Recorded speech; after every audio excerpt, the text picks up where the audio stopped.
টেন্ডারবাজ, দাগাবাজ, চাঁদাবাজ নিজেরটা খায় না পরেরটা খায়? নারায়ণগঞ্জের খাস বাংলায় বলতে হয় পরখাওয়া। আমাদের নারায়ণগঞ্জের পরখাওয়ার সংখ্যা অনেক বেশি।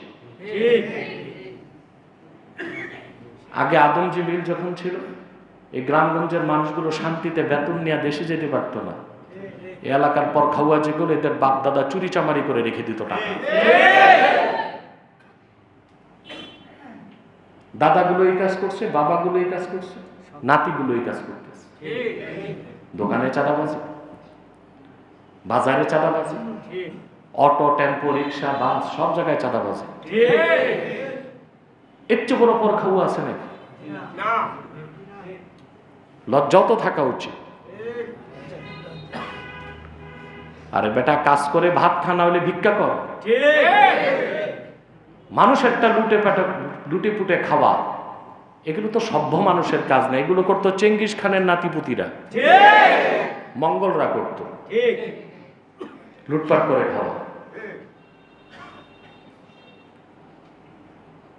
এই বদভ্যাস ছাড়তে হবে। বাংলাদেশে চাঁদাবাজি, টেন্ডারবাজি, দাগাবাজি যে মাত্রায় পৌঁছেছে, ইউনূস যদি আরো 100 বছর বয়স পায়, এটা বন্ধ করতে পারবে। এটা বন্ধ করতে পারে বাংলাদেশের যুবকরা সামাজিক প্রতিরোধের মাধ্যমে।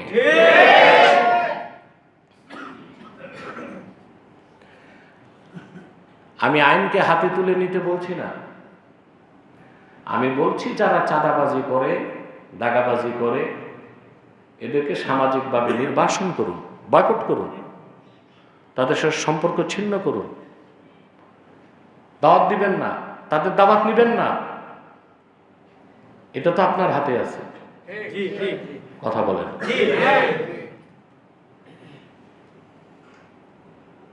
আমার দৃষ্টিতে যে ড্রাগ অ্যাডিক্টেড, নেশাখোর, তার চেয়ে বহুত বড় অপরাধী হচ্ছে চাঁদাবাজ। যে নেশাখোর, সে নিজের ক্ষতি করছে। যে চাঁদাবাজ সমাজের অবক্ষয় সৃষ্টি করছে, ক্ষত সৃষ্টি করছে।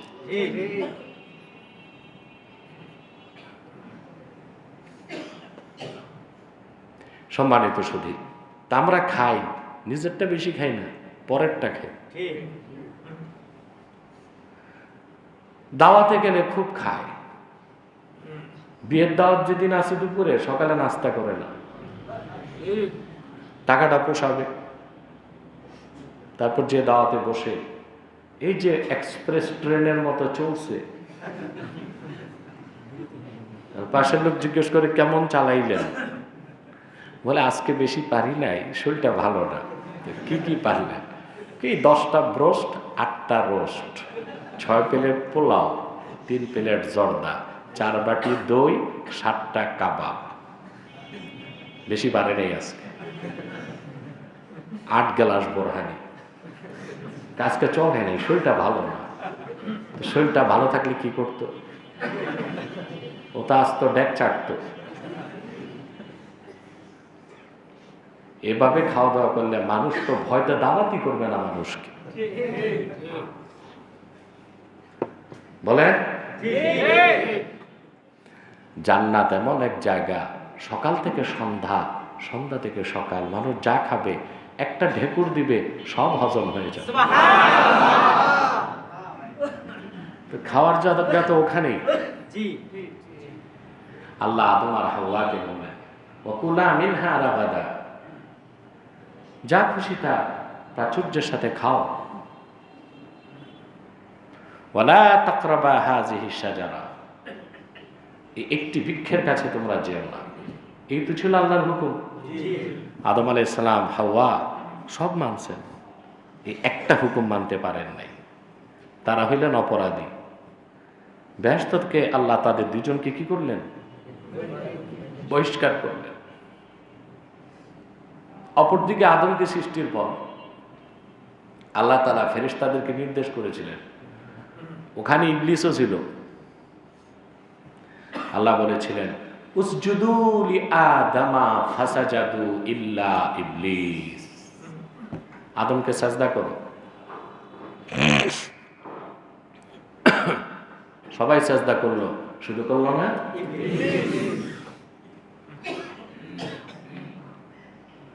আল্লাহ জিজ্ঞেস করছেন, ইবলিস আমার নির্দেশ আদমকে সাজদা কর, তুই করলি না কেন?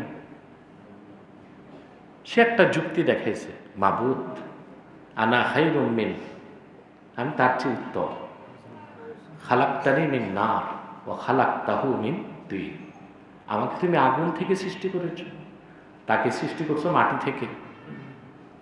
মাটি হচ্ছে স্থির, আগুন হচ্ছে উদ্গত, আমি তো সেরা, তা আমি উত্তম হয়ে আমার চেয়ে কম উত্তম সত্তাকে কেন সাজদা করব?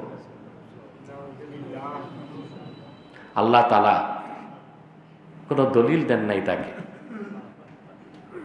লানতের তখতা তার গলায় দিয়ে অপমানের সাথে তাকে বেহেশত থেকে বহিষ্কার করছে। আদমকে আল্লাহ নামায় দিলেন শ্রীলঙ্কায়। কোথায়?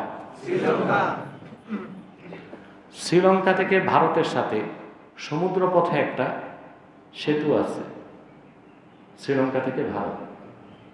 হিন্দুরা বলতে চায় ওই সেতুকে তারা বলে রাম সেতু। কি বলে?